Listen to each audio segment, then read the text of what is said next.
ওই তোকে যায় আমার প্রভুর নাম করতে করতে যায়, ওই তো আমার প্রভুর নাম করছে। কে কে কে তুমি আমার প্রভুর নাম করছো? নিশ্চয়ই তুমি আমার প্রভুকে দেখেছো, তুমি নিশ্চয় আমার প্রভুর কোথায় আছে আমার প্রভুর সন্ধান তুমি বলতে পারবে। তাই মহাপ্রভু আর স্থির থাকতে পারছেন না গো। আর তাড়াতাড়ি করে মহাপ্রভু গম্ভীর মধ্য থেকে বার হয়েছে, বার হয়ে ছুটতে ছুটতে মহাপ্রভু যাচ্ছেন সেই ভক্তের কাছে। পাগলের প্রায় গলা ছোটে ছোটে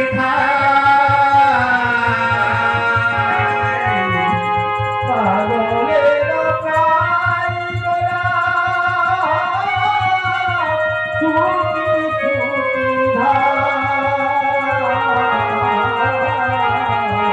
যে করে গোবিন্দ ধরে তাহার পায়, যে করে গোবিন্দ ধরে তাহার পায়। পাগলের প্রায় গলা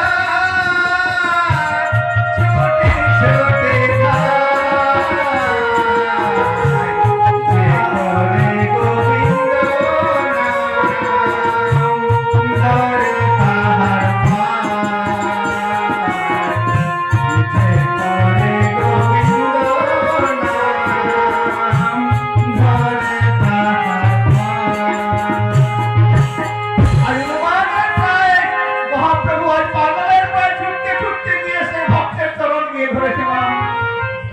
ভক্তের চরণে জীবন নিয়ে ধরেছে, পা তুলে জড়িয়ে ধরেছে। সে ভক্ত বলছে, আরে মহাপ্রভু মহাপ্রভু মহাপ্রভু তুমি কি করছো? তুমি আমার চরণ ধরছো, তুমি আমার চরণ ধরছো মহাপ্রভু, আমার যে মহাপাপ হয়ে যাবে। প্রভু আমি আপনার চরণ জড়িয়ে ধরবো, কিন্তু আপনি আমার চরণ জড়িয়ে ধরছেন না, আমার তো নরকের স্থান হবে না প্রভু, আমার যে নরকের স্থান হবে না।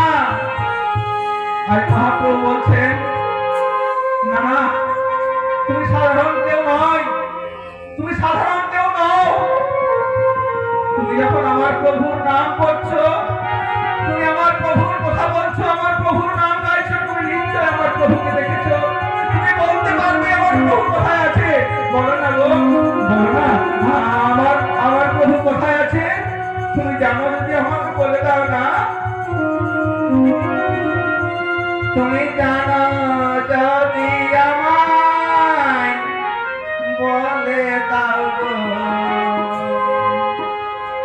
তুমি জানো যদি আমায় বলে দাও, জানো যদি আমায় বলে দাও গো, জানো যদি আমায় বলে দাও, আমি কোথায় গেলে পাবো তারে, জানো যদি আমায় বলে দাও গো, কোথায় গেলে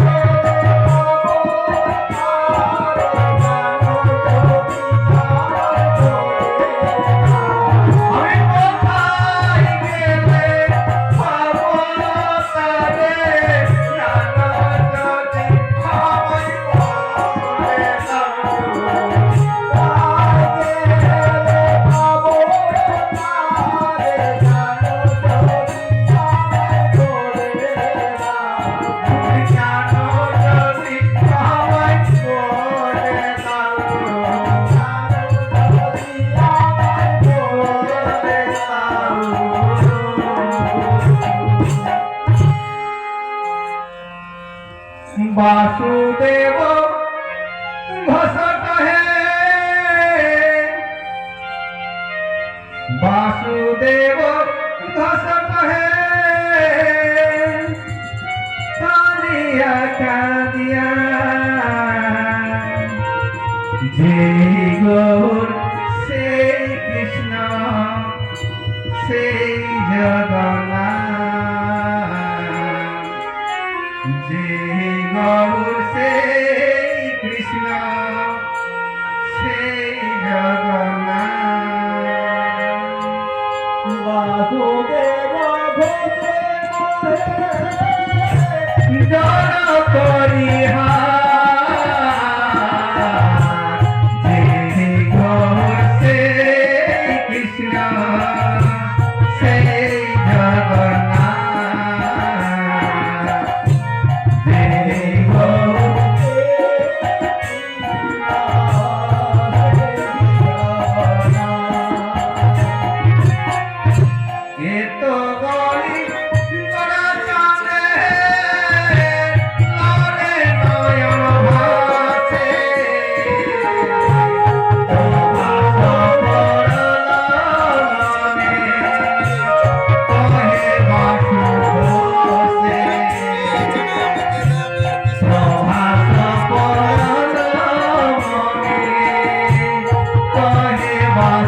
এত বলি তোরা কাঁদে, মরে নয়ন ভাসে, প্রভাস পরল মনে, কহে বাসু ঘোষে। প্রভাস পরল মনে, কহে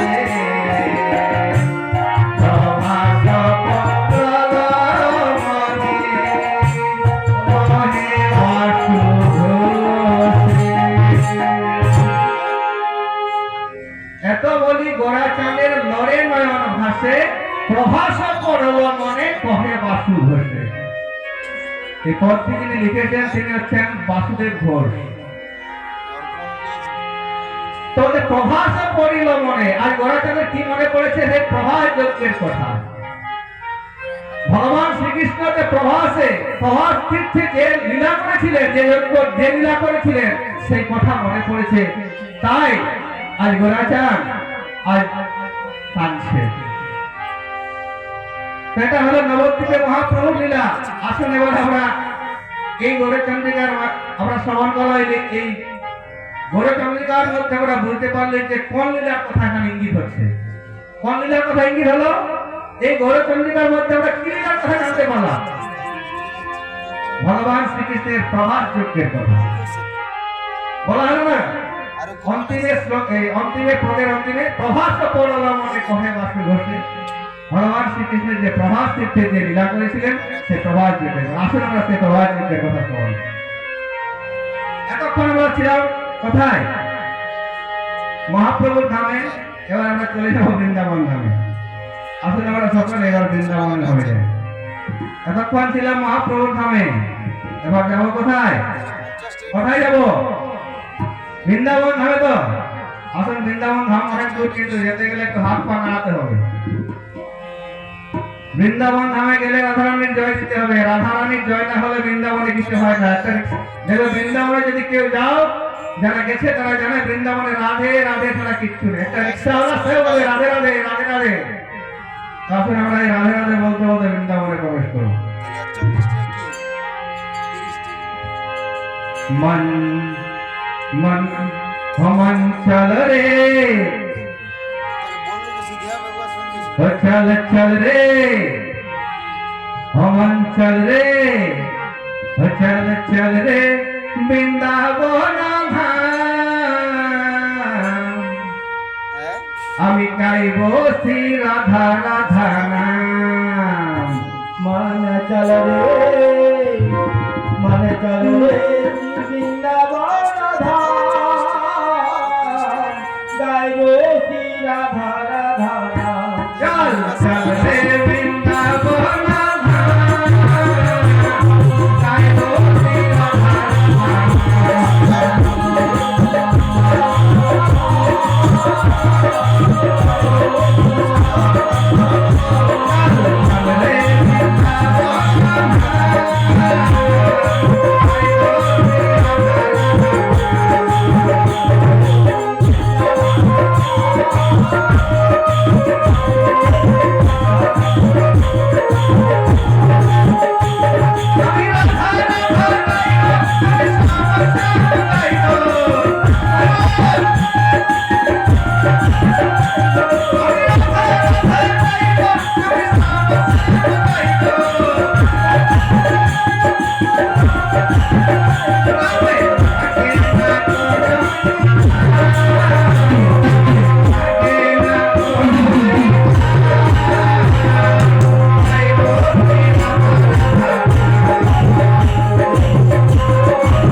দেখো কোনই দাম আমি যাইব শিরা ভাড়া ভাঙা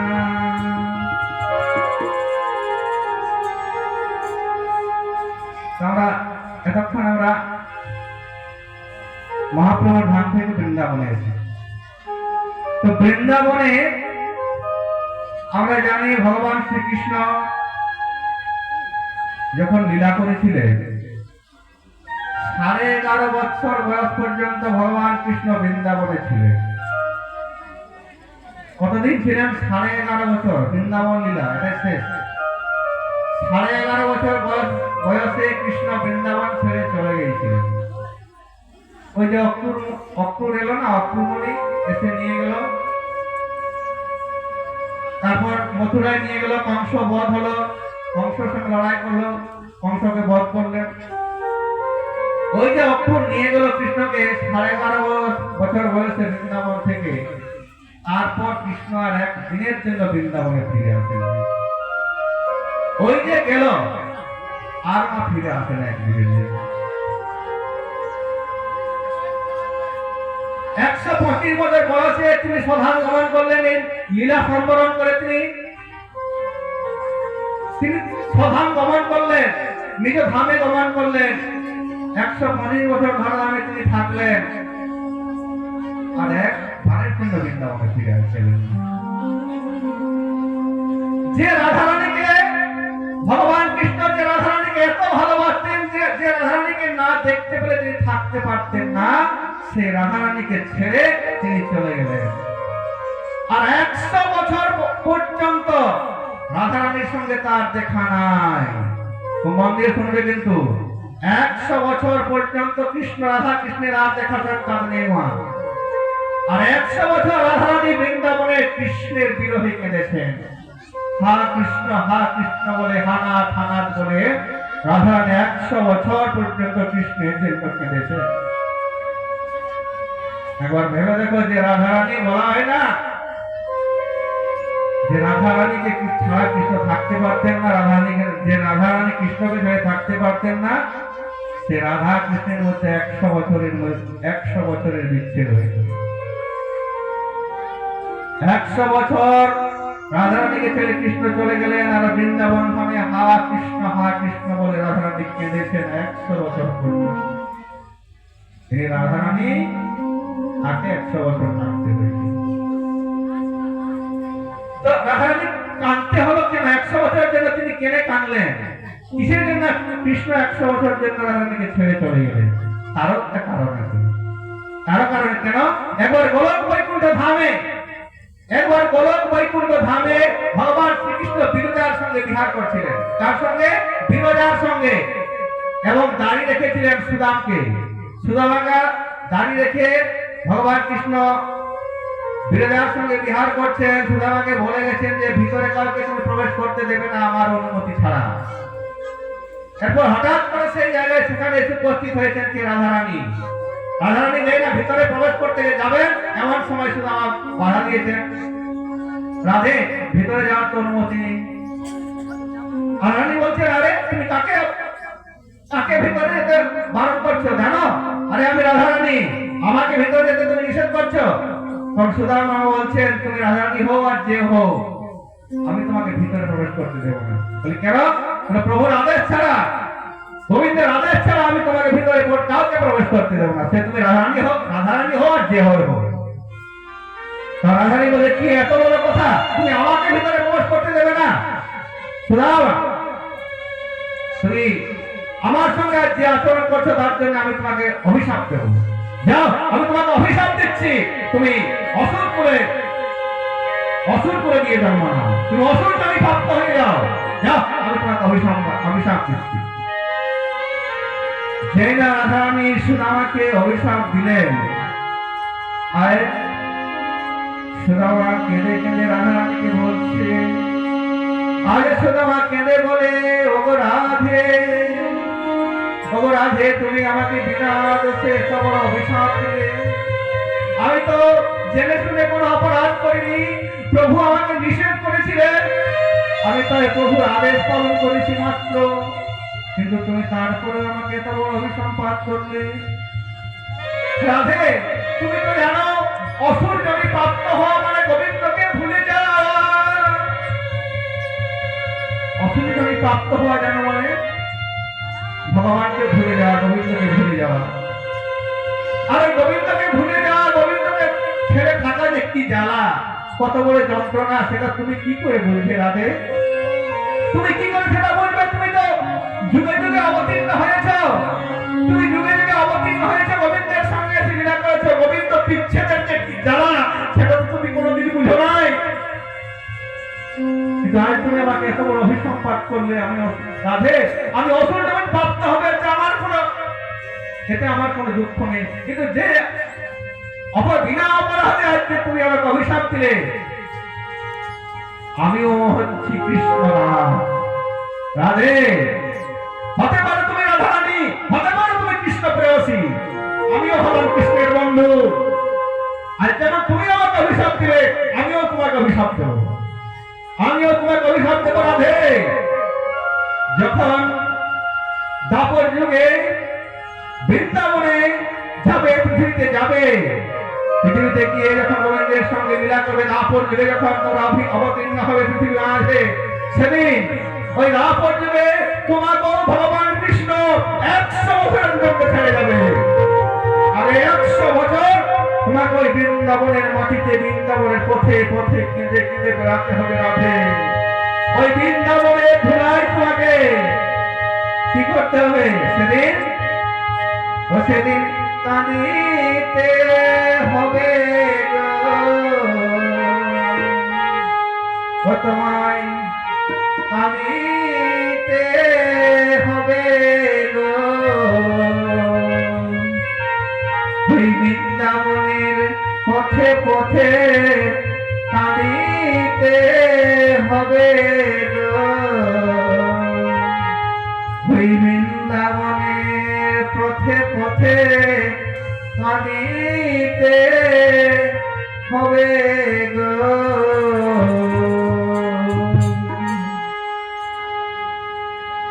তোমাকে বৃন্দাবনের পথে হতে 100 বছরের জন্য কাটতে হলো। এই যে শ্রীরামের অভিশাপ, এই অভিশাপের ফলে রাধারানীকে 100 বছরের জন্য কৃষ্ণ বিরহে কাঁদতে হয়েছিল। তো কৃষ্ণ তো রাধারানীকে ছেড়ে চলে গেছেন, বৃন্দাবন ছেড়ে চলে গেছেন, আর 100 বছরের মতো কৃষ্ণ বিরহে রাধারানী আজ বৃন্দাবনে কাঁদছেন।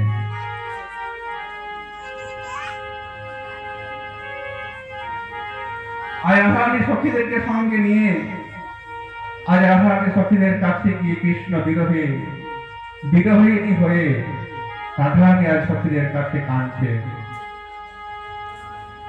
বলে কাল বলে কালা ক্ষমা গেল মধুপুরে,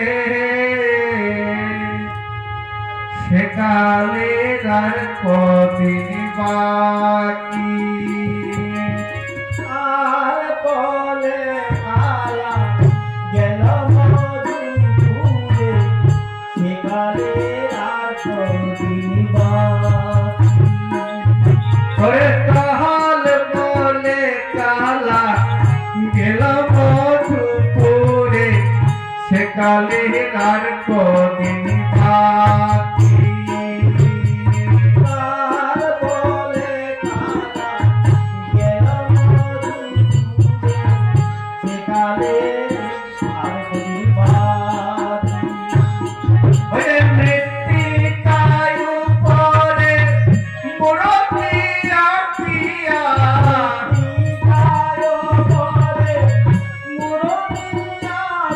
ওরে মৃত্তিকায় উপরে মুরতি আঁকিয়া, তার সঙ্গে কথা বলে গো,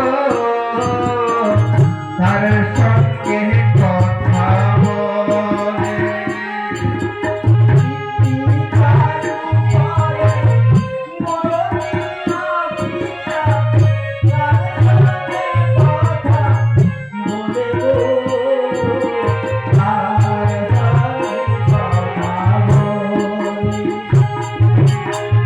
কাল বলে কালা গেল মধুপুরে, সেকালের আর কদিন বাকি।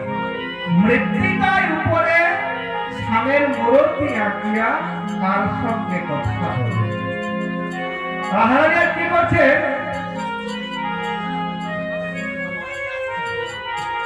রাধারানী আজ কৃষ্ণ বিরহে বিরহিণী হয়ে কাঁদতে কাঁদতে আজ এই বৃন্দাবনের মাটিতে লুটিয়ে পড়ে, সেই বৃন্দাবনের বালির উপরে বা ধুলোর উপরে আজ আজ তার গোবিন্দের একটা ছবি আঁকছে। গোবিন্দের ছবি আঁকছে, গোবিন্দের বিরহে, গোবিন্দ তার পাশে নাই, তাই গোবিন্দের একটা ছবি আঁকছে সেই বালুর উপরে। বালির উপরে গোবিন্দের একটা ছবি আঁকছে, মৃত্তিকার উপরে স্বামীর মূরতি আঁকিয়া তার সঙ্গে কথা বলে। তো এটা ছবি আঁকছে, কিন্তু ছবিটা কেমন ভাবে আঁকছে দেখো। ছবি আঁকার নিয়ম হচ্ছে কি না, হয় বদন থেকে আঁকবে, যারা ছবি আঁকে তারা জানে ছবি কিভাবে আঁকতে হয়। ছবি আঁকার নিয়ম হচ্ছে হয় বদন থেকে আঁকবে, না হয় চরণ থেকে আঁকবে, পা থেকে আঁকবে, না হয় বদন থেকে আঁকবে, মুখ থেকে আঁকবে, মাথা থেকে শুরু করবে। কিন্তু রাধারানী এখানে ছবিটা কেমন ভাবে আঁকছে দেখো। কথার থেকে শুরু করেছেন, চরণ থেকেও আঁকেন নাই, বদন থেকেও আঁকেন নাই, কথার থেকে ছবিটা আঁকছেন। বলে আছে কটি পড়াইল ধতি, কত না যতন প্যারি। আকিয়া সে কটি পড়াইল ধুলি, কত না যতন করি। ওরে আকিয়া সে কটি পড়াইয়া ধতি, কত না যতন প্যারি। আকিয়া সে কটি পড়াইল ধুলি, কত না যতন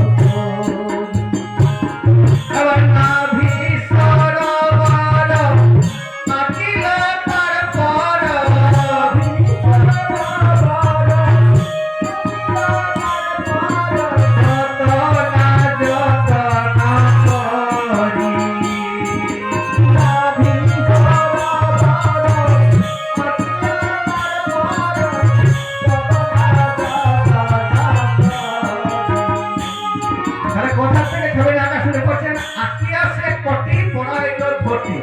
কোটি মানে হচ্ছে কোমর, কোটি মানে কোমর, কোট হচ্ছে কোটি মানে কোমর। তো কোমর থেকে আঁকাটা শুরু করেছে, চরণ থেকে আঁকেন নয়, বদন থেকে আঁকেন নয়, কোমর থেকে আঁকাটা শুরু করছে। আঁকিয়া সে কোটি পড়াইল ধুতি। ধুতি মানে ধুতির উপরে যে একটা ওড়না বাঁধা থাকে সেটাকে বলছে। তো আঁকিয়া সে কোটি পড়াইল ধুতি, কত না যতন প্রাণী। তারপর নাভি সর বড় আঁকিল, তারপর কত না যতন করে। অর্থাৎ কোমর থেকে ছবিটা উপর দিকে উঠছে, কোমর আঁকলো তারপরে নাভি সরোবর, ছবিটা কোমর থেকে শুরু করে আবার উপর দিকে উঠছে। নাভি সরোবর আঁকিল, তারপর কত না যতন পেয়ারি। তারপরে তারপরে কি আছে, বাহু দুটি আঁকি বাঁকে মত, আর বাহু দুটি আঁকি ছল ছল আঁকি মুরলি দিল সে করে। বাহু দুটি আঁকি ছল ছল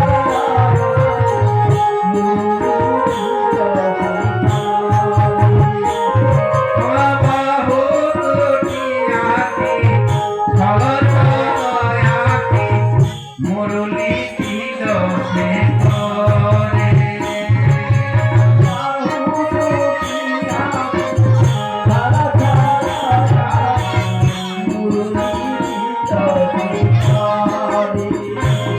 আরে বাবু কণ্ঠ কিবা অপরূপ শোভা,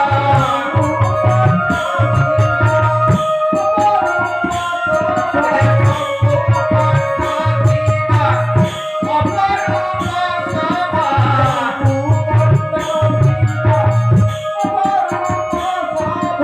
বদনা কিল তার পরে।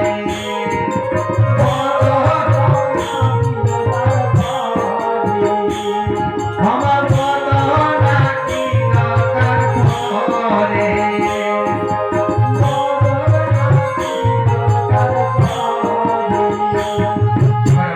বদনয়া দিয়া মুখে মুখ দিয়া তার সঙ্গে করে কথা।